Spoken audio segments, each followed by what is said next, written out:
ఎన్నాళ్ళుగా కన్నీళ్లతో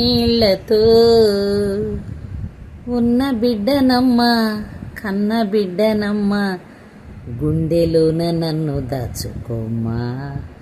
వెన్నెలైనా చీకటైనా, చేరువైనా దూరమైనా, నీ ప్రేమే జీవితము, నీతోనే శాశ్వతము. ఏ జన్మదో ఈ బంధము, ఏ జన్మదో ఈ బంధము. నింగి నేల సాక్ష్యాలు, ప్రేమకు మనమే తీరాలు. వెన్నెలైనా చీకటైనా, చేరువైనా దూరమైనా. ఫ్రెండ్స్, ఈ సాంగ్ నచ్చితే లైక్ చేయండి, షేర్ చేయండి, సబ్స్క్రైబ్ చేయండి. ఓకేనా? బాయ్. ఇప్పుడు మ్యాటర్ ఏదైనా సరే, పాట అయితే పాడాను కదా. పాపం చాలామంది పిల్లల్ని తల్లిదండ్రులు విడిచిపెట్టి వెళ్ళిపోతున్నారు అమాయకమైన ప్రేమలో పడి. అట్టటి ప్రేమ నుంచి దూరం చేసుకోవద్దు పిల్లల్ని. ఇది నేను నిజంగా చెబుతున్నా. అసలు అమాయకమైన ప్రేమలు అవి మిమ్మల్ని మీరు బలిచుకునే ప్రేమలు అవి నిజమైన ప్రేమలు అయితే నిజంగా తల్లిదండ్రులు పిల్లల్ని విడిచిపెట్టరు.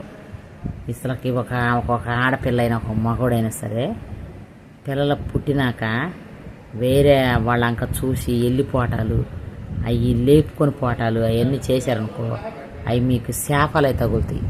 ఆ పిల్లలు ఎన్ని రేతులు నిద్ర లేకుండా గడిపిన రోజులన్నీ మీకే దహించి వేస్తాయి. అసలు అది నరకం అనమాట. అది ఆడ స్వర్గం నరకం అంటారు. స్వర్గం నరకాలు ఏముండవు, ఏడే అనిపిస్తారు ఆ నరకాలు. ఆ పసిపిల్లల్ని ఏడిపించుకునేవాళ్ళు చాలా మంది చూశాను నేను. ఏమైందమ్మా వీళ్ళ అమ్మ అంటే, అమ్మ చచ్చిపోయిందని చెబితే అదొక సానుభూతి, లెగిసిపోయిందంటే కోపం. తండ్రి పిల్లలు బిడ్డల్ని భార్య విడిచిపెట్టి పోయాడమ్మ అంటే కూడా అదొక కోపం. చచ్చిపోయాడమ్మ అంటే అదొక జాలి. ఎవరికైనా సరే ఫ్రెండ్స్, గుర్తుపెట్టుకోండి మీరు. చనిపోయారు అన్న వాళ్ళ మీద వచ్చే జాలి తత్వం ఏటో వెళ్ళిపోయారనే దాని మీద పెడితే ఎంత ఆవేశం. ఎదుటోళ్ళకు కూడా చిన్న చూపు ఉండిద్ది ఆ పిల్లల మీద కూడా. అందుకే చనిపోయిన తల్లిదండ్రులు బిడ్డలన్నా కానీ చాలా బాగుంటారు. కానీ పాపం వాళ్ళు ఏం తప్పు చేశారని వాళ్ళని విడిచిపెట్టుకోవటం అసలు కన్నది ఎందుకు. చాలా మంది ఇప్పుడు అడుక్కునే పిల్లల్ని కూడా చూస్తే, మీ అమ్మ ఏడందంటే, మా అమ్మ గోవాలో ఉందంటాము. గోవాలో ఎందుకు ఉంది అని నేనంటే, ఏమో మా అమ్మ గోవాలో ఉందని అనుకుంటున్నారని చెబుతుంది. అట్లాంటి పిల్లల్ని పాపం చూస్తే మనకు జాలేసిద్ది. కానీ నేను చెప్తున్నా, ఎంతమంది తల్లిదండ్రులు ఉన్నారో సరే, వాళ్ళంటే భిక్షగాళ్ళు. వీళ్ళైతే తెలివి కళ్ళ వాళ్ళేగా, మురుకులైతే కాదుగా. తెలివి కళ్ళ వాళ్ళు అయ్యుండి కూడా ఒక్కొక్కళ్ళు నా భర్త ఇంట్లో మంచిగా లేడని పిల్లల్ని విడిచిపెట్టి వెళ్ళిపోయి ఆడో హ్యాపీగా బతుకుతున్నారు. అట్ట బ్రతికే జీవితాలు ఒక బ్రతుకు కాదు. అదొకటి చూడు. ఒక 6 నెలల క్రితమే ఆమె టీవీలో న్యూస్ చూసాను నేను.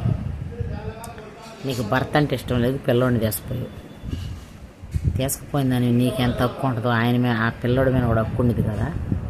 మరి నువ్వు ఎందుకు వెళ్ళేవో అదంతా పాపని బయటకు తెలియదు. కానీ ఆ పిల్లోడిని వృద్ధాగా చంపేసింది. తండ్రి కాడ ఉండ బాగా పెరిగేవాడేగా, మరి వృద్ధాగా చచ్చిపోయాడు. అట్ట చంపేస్తున్నాడు వేస్ట్గా. అట్ట చేయగాకనమ్మ తల్లులారా, దండాలు పెడతా.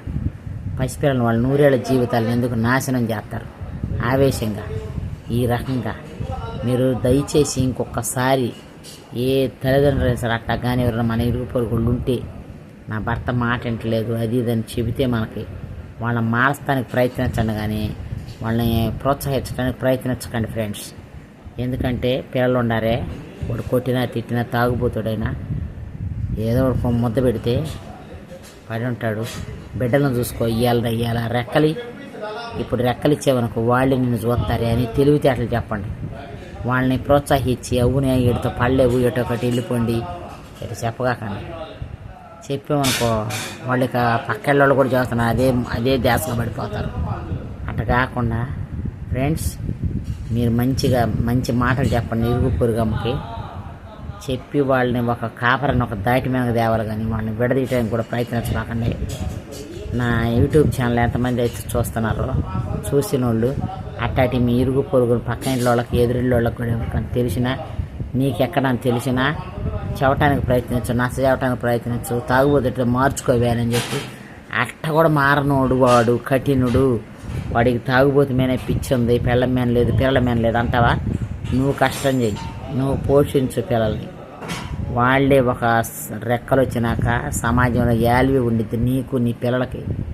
వాది చూడయ్యా, తాగుబోతూ మొగుడైనా సరే పెట్టుకొని కాపురం చేసింది, పిల్లల్ని తవళ్ళని చేసిందని నీకే గ్రేట్నెస్ వచ్చిందని మాటలు చెప్పి వాళ్ళకి దాటిదండి. అట్టటి సంవత్సరాలు మీరు పొరుగున ఉంటే మంచి చెప్పండి ఫ్రెండ్స్, వాళ్ళని ఒక దాటి మీద రండి. ఈ ఛానల్ నచ్చితే లైక్ చేయండి, షేర్ చేయండి, సబ్స్క్రైబ్ చేయండి. మా ఇంటి పక్క వాళ్ళైనా మా ఇంటి వాళ్ళకైనా అలాగ జరిగితే మరి నేనైతే అదే చెప్తా, సక్కరం కాపురం నిలబడిద్దని, నిలబెడతా కూడా. ఫ్రెండ్స్ మీకు కానీ నచ్చితే ఆ మాటలు మీ ఇరుగు పొరుగు కడగడు ఉంటే నాకు చెప్పండి, ఓకేనా? నచ్చితే లైక్ చేయండి, షేర్ చేయండి, సబ్స్క్రైబ్ చేయండి. బాయ్. చిన్న పిల్లలకి దూరం అవ్వద్దు, తల్లులు తండ్రులు వారు ఎంత ప్రేమిస్తే అంత మంచిగా ఎదుగుతారు. అదే మనకు కావాల్సింది, ఓకేనా? బాయ్.